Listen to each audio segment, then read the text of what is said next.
नमस्कार बच्चों, आज हम प्रत्यय के बारे में विस्तार पूर्वक समझेंगे। पिछले वीडियो में आपने आत्मनेपद धातु और परस्मैपद धातुओं में प्रत्यय लगाकर धातु रूप बनाना सीखे थे। तो आइए आज हम प्रत्यय के ऊपर विस्तृत रूप से चर्चा करते हैं। प्रत्यय जो वर्ण या वर्ण समूह किसी प्रकृति यानी धातु यानी क्रिया या शब्द के अंत में जुड़कर नया शब्द बनाता है या उसका नया अर्थ बताता है, उसे प्रत्यय कहते हैं। पठ यहाँ धातु शब्द है और क्री यहाँ धातु शब्द है। अक प्रत्यय लगाकर यहाँ पर हमने पाठक शब्द प्राप्त किया है। पठ का अर्थ होता है पढ़ना और पाठक का अर्थ होता है पढ़ने वाला। यानी जब धातु या शब्द के अंत में प्रत्यय जुड़ जाते हैं तो उनके अर्थों में विशेष परिवर्तन आ जाता है। अब हम समझते हैं कि प्रत्यय के कितने प्रकार हैं। प्रत्यय के मुख्यतः 3 प्रकार होते हैं। पहला कृत प्रत्यय, दूसरा तद्धित प्रत्यय, तीसरा स्त्री प्रत्यय। तो आइए पहले इन तीनों प्रत्ययों के बारे में और इनके प्रयोग के बारे में हम विस्तार से समझने का प्रयास करते हैं। कृत प्रत्यय जो प्रत्यय धातु यानी क्रिया के साथ जुड़कर शब्द बनाते हैं, उन्हें कृत प्रत्यय कहते हैं। पठ, लिख, क्री ये सब एक धातु है और इनके साथ ये प्रत्यय जोड़कर हमने संज्ञा शब्द का प्राप्त किया है। जैसे पाठकः पढ़ने वाला, लेखकः लिखने वाला, कृतः करने वाला आदि। तद्धित प्रत्यय यह प्रत्यय केवल संज्ञा और सर्वनाम शब्दों के साथ जुड़कर ये शब्द बनाते हैं। प्यारे बच्चों, आप ध्यान दीजिएगा।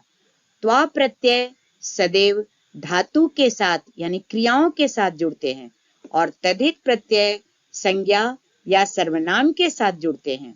आप यहाँ देखिए, दशरथ, गुरु, ग्राम आदि शब्द संज्ञा शब्द है और इसमें ई, य प्रत्यय लगाया तो हमें इन शब्दों की प्राप्ति हुई।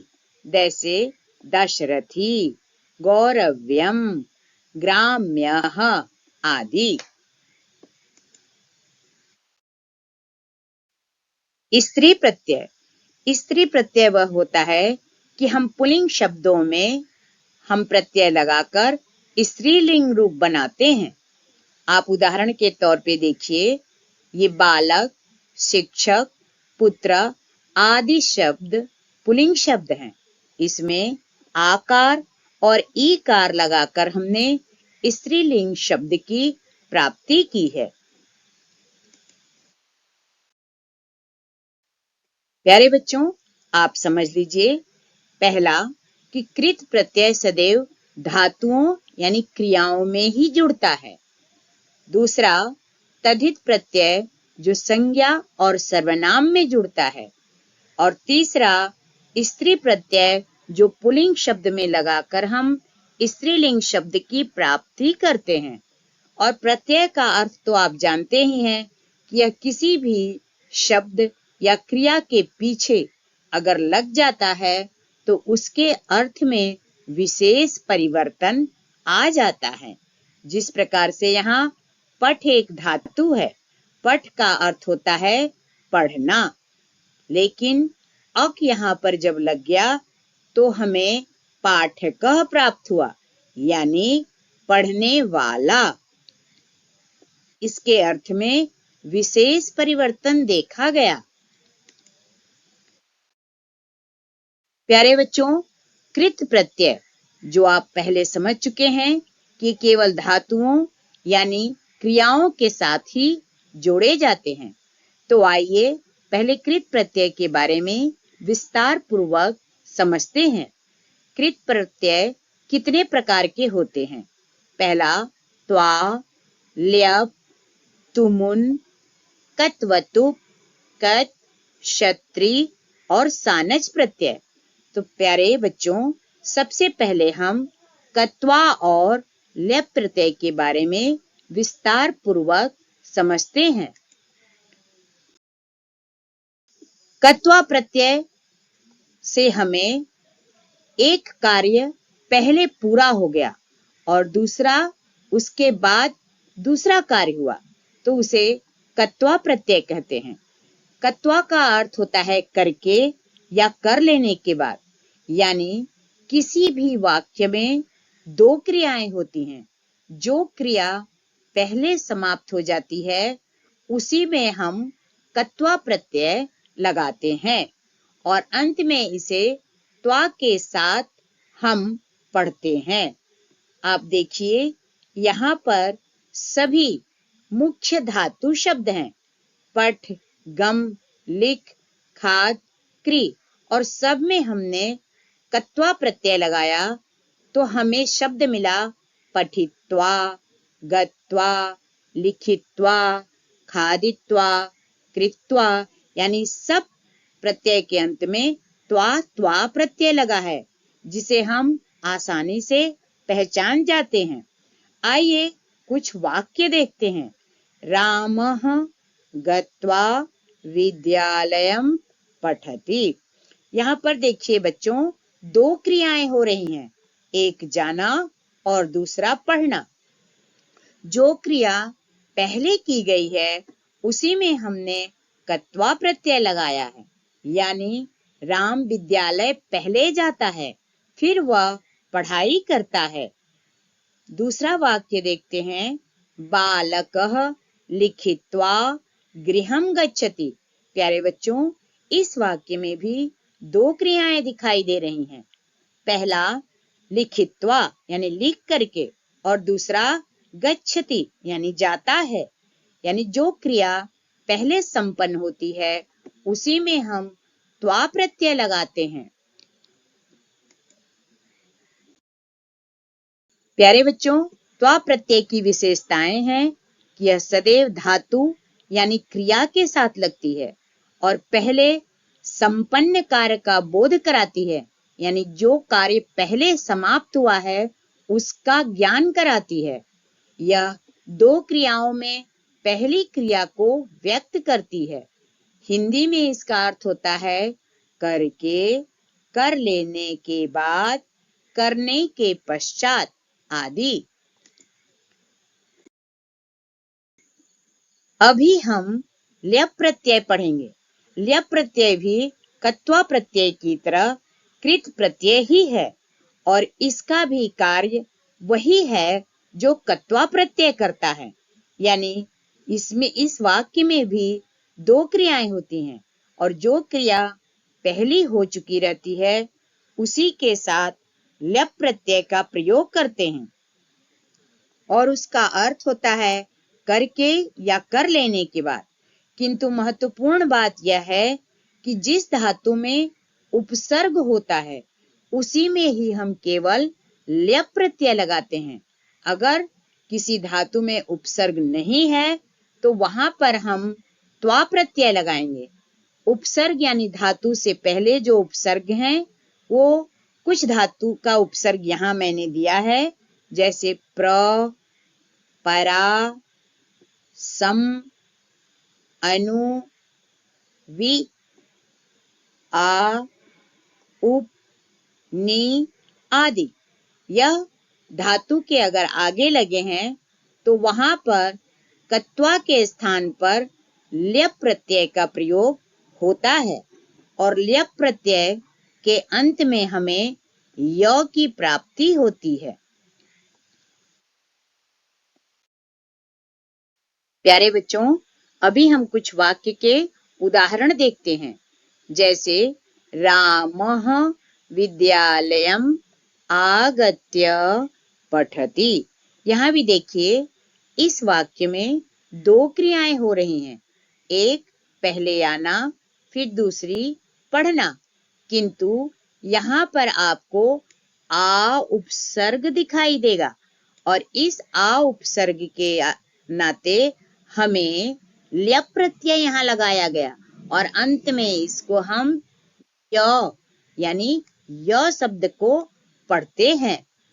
अब अर्थ होता है राम विद्यालय आकर पढ़ता है। दूसरा वाक्य देखते हैं, बालकः गुरुं प्रणम्य उपविशति। प्यारे बच्चों, यहाँ भी दो क्रिया दे रही हैं और पहली क्रिया जो संपन्न हो रही है उसमें हमें प्र उपसर्ग दिखाई दे रहा है और इसलिए हम यहाँ पर ल्यप प्रत्यय लगाते हैं और अंत में हमें य की प्राप्ति होती है, यानी बालक गुरु को प्रणाम करके बैठ गया। तीसरा उदाहरण देखते हैं, सह गृहं प्रविश्य विश्रामं करोति। अर्थात वह घर में पहले प्रवेश करता है फिर विश्राम करता है। यहाँ भी हमें प्र उपसर्ग दिखाई दिया, इसीलिए यहाँ पर हमने ल्यप प्रत्यय का प्रयोग किया। तो प्यारे बच्चों, आप ल्यप प्रत्यय के बारे में अच्छी तरह से समझ गए होंगे। प्रत्यय भी कत्वा प्रत्यय की तरह कृत प्रत्यय के अंतर्गत इसका उपयोग होता है। यह भी धातु यानी क्रिया के साथ लगता है और इसका भी अर्थ करके या कर लेने के बाद होता है, लेकिन इसका प्रयोग उन धातुओं के साथ होता है जहां उपसर्ग लगा होता है, यानी उपसर्ग युक्त धातु हो तो वहां पर हम केवल और केवल ल्यप प्रत्यय का प्रयोग करते हैं और अंत में इसके रूप के अंत में हमें य की प्राप्ति होती है। प्यारे बच्चों, कुछ उदाहरण देखते हैं। यहाँ पे आप देखिए ये मुख्य धातुएं दिए गए हैं और ये उनके उपसर्ग दिया गए हैं और यहाँ पर ल्यप प्रत्यय है। आप देखिए हर एक धातु के पहले एक उपसर्ग लगा हुआ है, जैसे आ, सम, प्र। तो इस धातु के चलते यहाँ पर हमने ल्यप प्रत्यय लगाया और हमें अंत में य वर्ण की प्राप्ति हुई है और इसका अर्थ भी वही होता है जो कत्वा प्रत्यय में होता है। अब हम कत्वा और ल्यप प्रत्यय में अंतर समझेंगे। आप पूरे ध्यान से सुने होंगे तो आप बहुत ही सरल तरीके से ये समझ गए होंगे कि कत्वा प्रत्यय वहीं लगता है जहां पर कोई उपसर्ग नहीं होता है और लप प्रत्यय वहीं लगता है जहां पर उपसर्ग युक्त धातु होते हैं। तो बिल्कुल साधारण सा अंतर है कि दोनों का अर्थ समान होता है, दोनों की क्रियाएं जो पहले हो जाती हैं उनमें प्रयोग की जाती हैं, किंतु कत्वा प्रत्यय में कोई उपसर्ग नहीं होता है और ल्यप प्रत्यय में उपसर्ग होता है। याद रखने का ट्रिक कुछ आप ध्यान रख लीजिए। कत्वा प्रत्यय कोई उपसर्ग नहीं है और इसके अंत में त्वा, त्वा और त्वा की ही प्राप्ति होती है और ल्यप प्रत्यय में आगे उपसर्ग होता है, जैसे आ, प्र, ये आदि ये उपसर्ग लगते हैं जब तब हम ल्यप प्रत्यय का प्रयोग करते हैं। लप प्रत्यय भी कृत प्रत्यय है और यह उपसर्ग युक्त धातुओं के साथ इसका प्रयोग किया जाता है और इसका भी अर्थ कत्वा प्रत्यय के तरह करके या कर लेने के बाद होता है।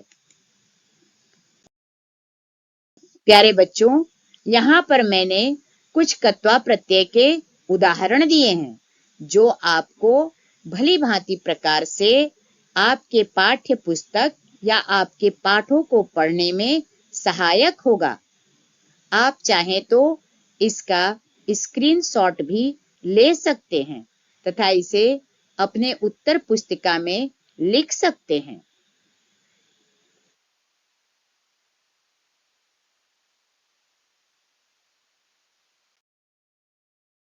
तो प्यारे बच्चों, कुछ ल्यप प्रत्यय के भी उदाहरण यहाँ दिए गए हुए हैं। आप ये देखिए, यहाँ उपसर्ग सारे नीचे लगाए गए हैं और उनके पीछे धातु के मूल शब्द यहाँ लिखे गए हैं और उनसे तैयार ये सारे धातु रूप भी यहाँ पर लिखे गए हैं और उनके हिंदी अर्थ भी बताए गए हैं। आप चाहें तो स्क्रीनशॉट लेकर के उनको अपने कॉपी में लिख सकते हैं। तो आज की कक्षा यहीं समाप्त होती है। बाकी के प्रत्ययों के लिए हम अगली वीडियो बनाकर फिर से प्रस्तुत होंगे और उम्मीद करते हैं कि आपको यह वीडियो बहुत ही ज्ञान प्रदायक लगी होगी। इसी के साथ नमस्कार।